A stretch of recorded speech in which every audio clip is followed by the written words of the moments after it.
in the Eastern Conference. It's been their second unit. Little fade away. Losing 28 in a row. Shot clock running out. Step one way going. The bucket actually came from it. But also, they're giving up too much real estate in the paint and off the dribble, which we saw the play before that. How about the pass? Did not just beat the Lakers, they blew them out. And it happened because when things got tough, the Lakers collapsed, especially down the stretch. People get emotional when LeBron James is criticized, but this is not about hate. This is about reality. A 41-year-old player cannot be the first option on a championship team. That should not even be a debate anymore. You are already pushing it if he's the second option. Even the third option is risky. History has shown us this over and over again. Every great player had to accept a smaller role if they wanted to win late in their career. The ones who refused paid the price. LeBron has not accepted that role. That is the core issue. It is not his talent, it is not his career, it is not what he used to be. It is his refusal to fully step aside for the good of the team. His ego will not allow it. And because of that, the Lakers keep running into the same wall. The Lakers came into this game already slipping. They may be 20-11, but the record does not tell the full story. They've lost 4 of their last 6 games, and now they're playing real teams. The early part of the schedule helped them. They played weaker teams, they padded wins. But now the schedule is tougher, and the cracks are showing. Detroit is not a fake team. They have the best record in the Eastern Conference. They are physical, they play fast, they attack the paint, and they do not care about names. They came into Los Angeles and treated the Lakers like a regular team, not a protected brand. For much of the first half, the Lakers were hanging around. A big reason for that was the free throw difference. At one point, the Lakers were on pace to shoot close to 40 free throws. The whistle was helping them stay in the game. Even with that help, they were only down 5 or 6 points at halftime. That alone should tell you something. Luka Doncic was having an okay game early, nothing special. LeBron was hit or miss. He made a couple of three-point shots, but he also missed free throws. That is something you cannot afford when your margin for error is already small. Still, the game was close enough that leadership mattered. Then Luka went down. It was not a season-ending injury, but he hurt his shoulder or re-aggravated something. He had to sit for half a quarter. That was the moment where LeBron James was supposed to take over in the right way. Not by chasing highlights, not by forcing shots, but by controlling the game. Instead, the Lakers completely fell apart. The defense collapsed, the energy dropped. The Pistons went on a run that turned a close game into a blowout. LeBron was out there hunting highlight threes instead of making the simple play. At one point, he missed a wide-open layup. No defender near him, no excuse. That cannot happen from a player who is supposed to be leading a team. Detroit took full advantage. They went from being up 5 or 6 to being up 15 or 16 in no time. The crowd felt it, the bench felt it. The game changed right there. When Luka came back in, it was already over. Detroit smelled blood. They pressed LeBron and Luka together, and that combination simply does not work. This is not Luka and Kyrie. Kyrie knows how to move without the ball. Kyrie knows when to give it up. Kyrie understands team basketball. LeBron and Luka play the same way. They need the ball. They slow the game down. They dominate possession. That overlap kills flow. You cannot have 2 players like that at the same time and expect smooth offense, especially against good teams.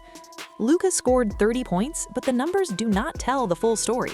He turned the ball over 8 times. 8! He shot poorly from 3. LeBron was not any better. He had 5 turnovers. He scored 17 points and did not score in the fourth quarter.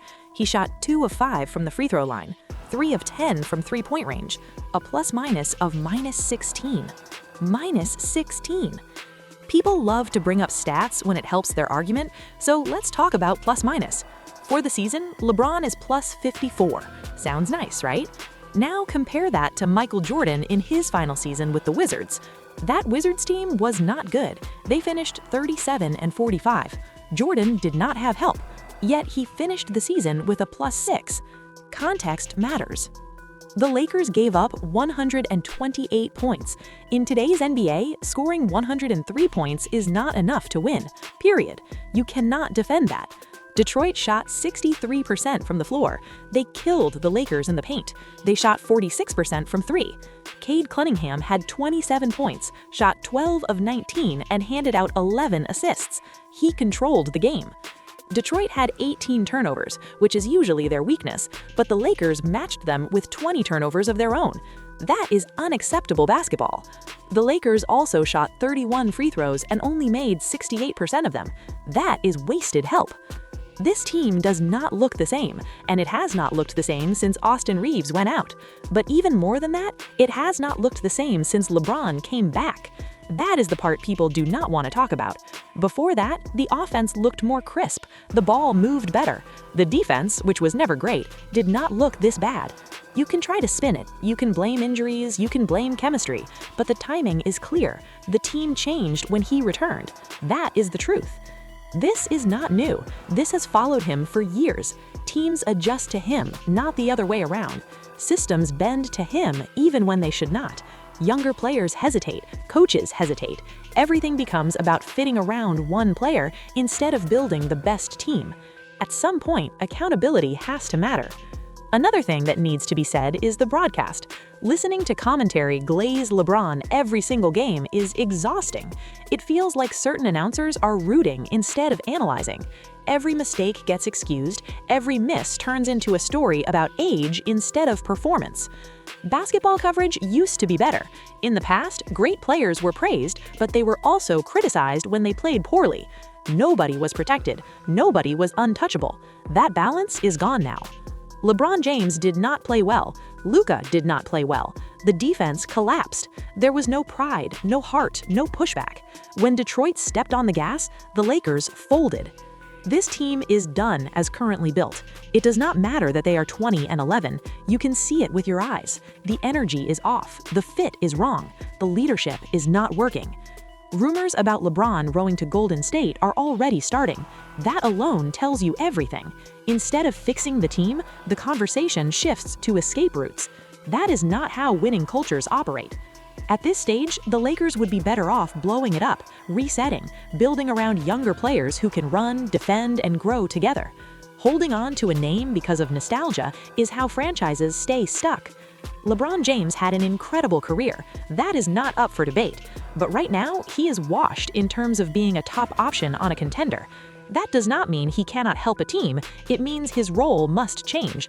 If he can't accept that, then every team he joins will run into the same ending. This game against Detroit was not an accident. It was not bad luck. It was not the refs. It was a clear picture of where this Lakers team really is when they face a serious opponent. And the season is only going to get harder from here. As the season moves forward, the problems we saw against Detroit are not going to magically disappear. In fact, they are going to get worse. The Lakers are about to face Denver, Milwaukee, and Oklahoma City multiple times. These are teams that are young, deep, physical, and disciplined. They do not care about legacy, they care about winning possessions, and that is where the Lakers are weak. When you play teams like that, you need clear roles. Everyone has to know who is in charge, who closes games, and who sacrifices. Right now, the Lakers do not have that clarity. Everything still revolves around LeBron James, even when the results say it should not. The offense slows down, the ball sticks, players stand and watch. That is not championship basketball. The fourth quarter against Detroit told the whole story. LeBron did not score, he did not control the tempo, he did not calm the team down, he did not set the tone on defense. Instead, the Pistons attacked, pushed the pace, and played with confidence. They knew the Lakers would not respond, and they were right. A true leader at this stage of his career understands when to step back. Leadership is not always about scoring. Sometimes it is about making the simple play, setting hard screens, boxing out, and talking on defense. We did not see that. What we saw was frustration, forced shots, and bad body language. The turnovers were another huge issue. Turnovers kill momentum. They give the other team easy points. When your two main ball handlers combine for 13 turnovers, that is a recipe for disaster. Against bad teams, you might survive that. Against elite teams, you get blown out. Detroit showed that clearly.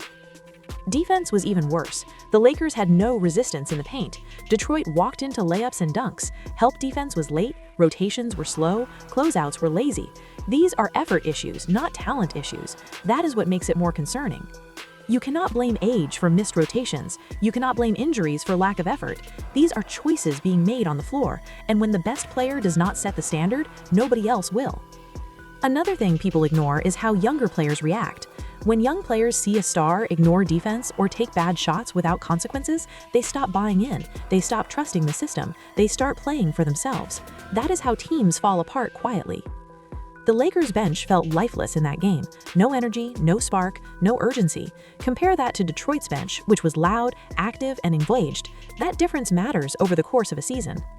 Cade Cunningham outplayed both LeBron and Luka in terms of impact, not because he scored more, but because he controlled the game. He made the right reads, he punished mistakes, he trusted his teammates. That is what winning basketball looks like. The scary part for the Lakers is that Detroit did not even play a perfect game. They turned the ball over 18 times. They made mistakes, but the Lakers were so disorganized that it didn't matter. Detroit still shot over 60% from the field. That should never happen.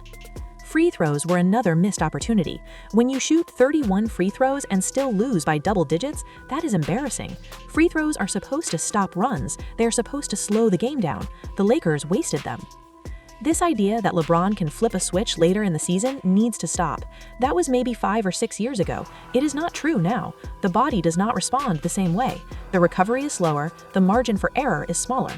Great players accept this reality. They adjust. They evolve. LeBron has adjusted parts of his game, but not enough where it matters most. He still wants to be the center of everything. That is the issue. And let's be clear, this is not about disrespect. It is about honesty. The Lakers are not one move away. They are not one injury away. They are structurally flawed. And the biggest reason is that the team is built around a player who should no longer be built around. The rumors about him leaving are not random. They come from frustration. They come from denial. Instead of fixing the problem, the solution becomes running away from it. That pattern has repeated itself before. If he goes somewhere else, the same thing will happen unless his role changes. The name might change, the jersey might change, but the outcome will not. The Lakers front office has to make a decision. Do they keep pretending this works, or do they accept reality and plan for the future? Holding on to short-term ticket sales and media attention is not the same as building a winning team. Fans deserve honesty. They deserve effort. They deserve accountability. What they got against Detroit was none of that. This loss was not just another loss, it was a warning, a loud one, and ignoring it will only make the ending uglier. Detroit exposed the Lakers, plain and simple, and every serious team watching that film now knows exactly how to attack them. The season is long, but time is not on the Lakers' side.